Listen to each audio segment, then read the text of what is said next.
Bang Hatta seperti itu. Saya tidak menikah sebelum Republik ini merdeka. Dan itu dibuktikan.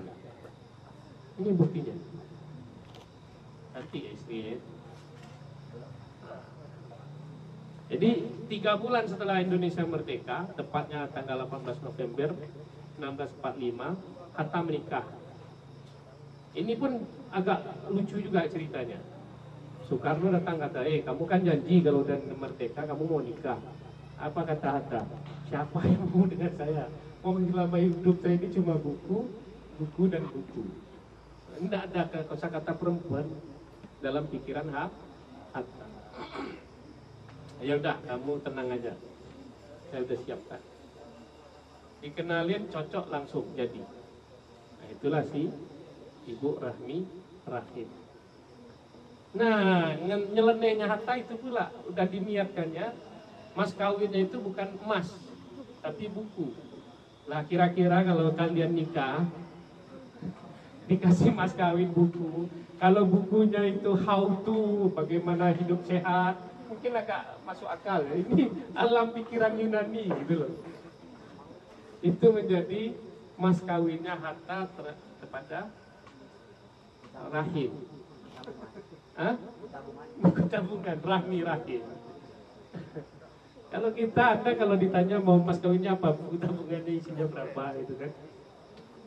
Nah, kalau Rahim ini malah dikasih mas kawin apa? Itu alam pikiran Yunani. Dia dalam ini 3 jilid ya, 3 jilid. Halo, nah, nih menunjukkan karakter Gen Z-nya ini. 3 jilid. Pertama dia cerita filsafat sebelum zaman Yunani kuno, kemudian era Socrates, Plato dan Aristotle, kemudian setelah itu. Menarik sekali, dan buku ini sampai hari ini menjadi buku wajib yang dibaca oleh mahasiswa filsafat. Artinya apa? Nilai mas kawin Bung Hatta ini sampai sekarang tetap ada. Baik secara rupiah pasti masih dibeli orang, secara jariahnya tidak akan mati sampai akhir zaman. Ibunya sempat protes tuh, kamu ini aneh-aneh aja, orang nikah mas kawin tuh ya emas, kamu nikah mas kawinnya buku, cerita manci-manci gitu, kan? Tidak mau, dia tetap harus buku. Dan menariknya oleh Rahmi Rahim itu diterima dengan senang hati. Nah, Hatta itu manggil istrinya Yuki. Ini ada dialog yang menarik. Kira-kira dialog ini tentang apa? Tentang rahasia negara. Kita mau neladani Hatta ya. Salah satunya tentang bagaimana Hatta menjaga rahasia negara. Yuki, seandainya Kak Hatta mengatakan terlebih dahulu kepadamu, nanti pasti hal itu akan disampaikan kepada ibu. Lalu kalian berdua akan mempersiapkan diri dan mungkin akan memberitahu ini bahasa lama, kawan-kawan dekat lainnya. Itu tidak baik. Kira-kira apa pembicaraannya? Rahasia apa yang dijaga oleh Hatta? Jadi ini setelah kemerdekaan, saat itu Menteri Keuangan dan Bank Sentral itu dipimpin oleh Amir Syarifuddin, Mr. Amir Syarifuddin, yang kemudian terkenal dengan Gunting Safruddin, bukan Mr. Amir Syarifuddin, Safruddin Prawira Negara. Nah, Safruddin Prawira Negara itu pernah mengeluarkan kebijakan Gunting Safruddin, 1000 menjadi 1 rupiah. Nah, Rahmi ini dia sudah siap-siap menabung, ingin beli mesin jahit. Hatta itu udah tahu besok 1000 menjadi 1 rupiah. Tidak disampaikannya ke istrinya. Istrinya udah senang bawa duit pergi ke toko mesin jahit. Sampai di sana, Bu Rahmi nggak dapat, uang Anda tak cukup. Kenapa gitu? Ya sekarang baca nih berita. Masihkah ada kepala negara, pejabat di Republik ini seperti ini? Yang ada anaknya naik jet pribadi, numpang jet teman, gitu kan? Temannya tidak ikut, tapi punya teman. Nah, nah apa ini? Hatta mengatakan apa? Kepentingan negara tidak ada sangkut pautnya dengan usaha memupuk kepentingan keluarga. Rahasia negara tetap rahasia. Sungguh pun saya bisa percaya kepadamu, tapi rahasia ini tidak patut dibocorkan kepada siapapun. Biarlah kita rugi sedikit demi kepentingan seluruh negara. Kita coba nabung lagi ya. Wah, ini ujung kalimatnya ini yang romantis. Kita coba nabung lagi ya.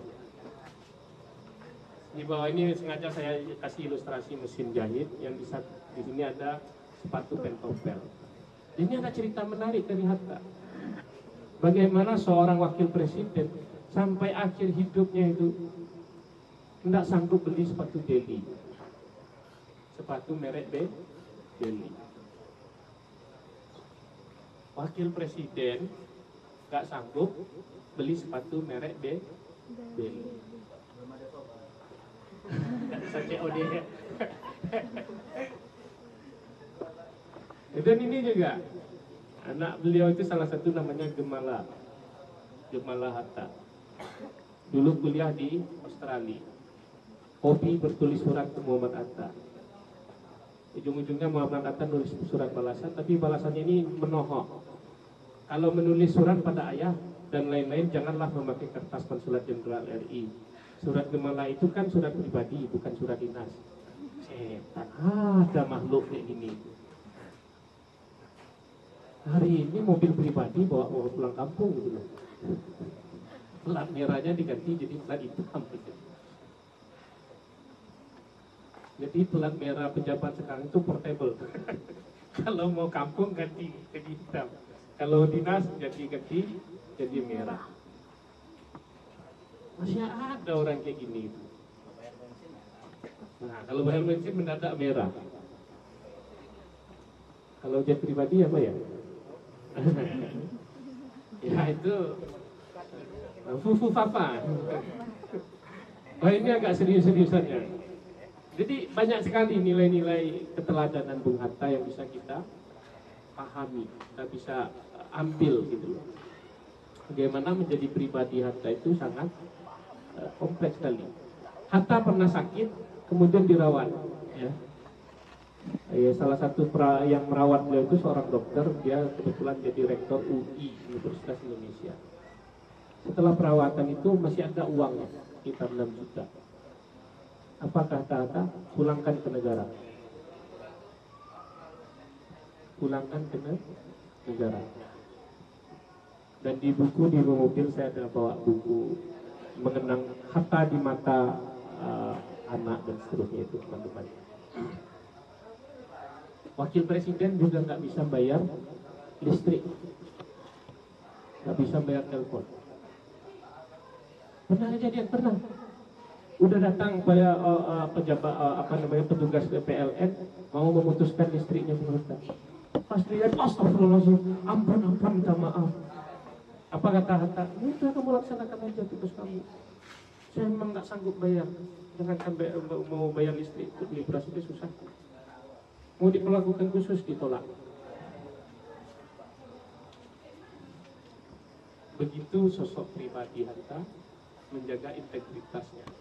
Bukan naik jet pribadi. Bukan naik jet pribadi. Numpang teman. Numpang teman ya. Yang temannya nggak ikut dalam jet. Itu jet fufu papa.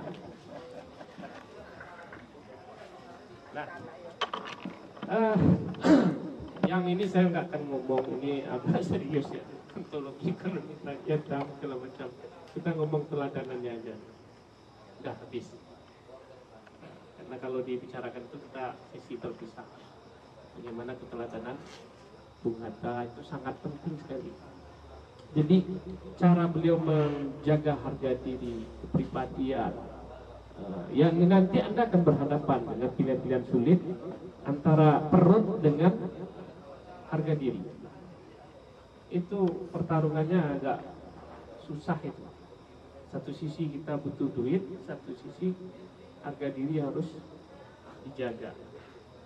Kalau bagi Hatta, cukuplah kita punya harga diri, dan itu kita harus jaga sampai mati. Nah, bagi kita hari ini gimana? Bagi Anda merasakannya seperti apa? Oh Pak, ikut kali hidup kayak gitu Pak, mana pula dunia seperti sekarang bisa seperti itu. Ya, seluruh jawaban kita, masalah-masalah yang kita hadapi saat ini, karena kita defisit orang-orang seperti Muhammad Hatta. Defisit orang-orang seperti ini. Kalau yang brengsek, yang bangsat ya banyak. Coba kok ngomongnya aja, langsung aja brengsek bangsat. Ya itu kosakata bahasa Indonesia. Kalau saya ngomong dungu kan tidak pas, karena itu milik Rocky Gerung gitu kan. Tapi bahasa Indonesia sudah menunjukkan itu. Dan dalam kosakata era Muhammad Hatta hidup, kata-kata biadab, bisa biadab. Nah, itu biasa. Dan silakan lihat film Roma Irama, itu akan keluar kata-kata yang seperti itu. Nah, kita defisit makhluk yang seperti Muhammad Hatta. Nah, gimana hari ini? Ya, teladan ini yang penting kita ambil dari Hatta. Bagaimana kedisiplinannya, bagaimana dia menjaga harga dirinya, bagaimana kejujurannya, kedisiplinannya. Yang itu mudah-mudahan kalau kita konsisten, kita bisa. Menjadi Gen Z itu tidak harus menjadi generasi galau, ya. Menjadi Gen Z itu kita bisa akses ini everything. Hatta dulu nggak punya ini, sehingga Hatta itu punya perpustakaan isinya puluhan ribu buku, mungkin 50.000 buku. Perpustakaan ada Idayu itu banyak sekali isi buku. Tapi Anda bisa membawa puluhan ribu buku, bahkan ratusan hanya dalam handphone Anda. Oke, kenapa nggak lakukan itu? Nah, jadi banyak kali teladan yang bisa kita ambil dari Muhammad Hatta. Tadi yang seperti saya bilang di awal, kalau kita rentang bisa 8 jam, tak akan selesai pembicaraan tentang Muhammad Hatta. Jadi pertanyaan saya, sanggup nggak kamu kalau ada yang nikahin kamu dengan mas kawinnya buku? Enggak, tabungan enggak apa-apa. Ya itu salah satu pribadi Hatta. Tapi insya Allah dengan seperti itu Hatta melahirkan generasi-generasi yang sangat berkarakter. Nah, mudah-mudahan Anda bisa mencontoh, kita semua yang ada di forum diskusi ini bisa mencontoh pribadi Hatta. Demikian dari saya. Assalamualaikum warahmatullahi wabarakatuh.